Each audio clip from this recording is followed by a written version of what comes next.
Presidente gondoliere.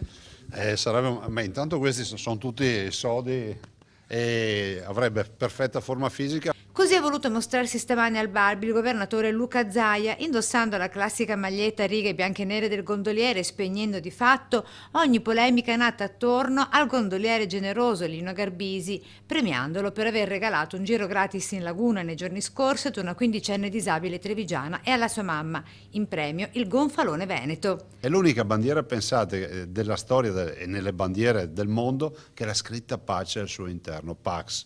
Pax tibi, Marcia Evangelista meus. Pace a te, Marco, mio evangelista.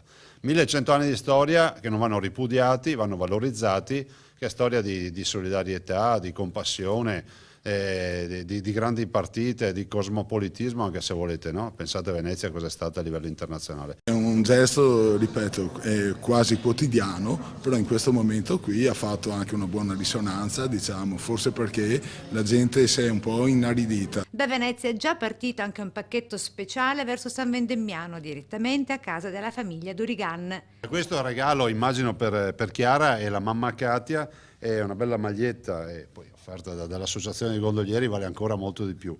Poche ma sincere ed eloquenti le parole di Lino. Grossa emozione. Vabbè, insomma, dai.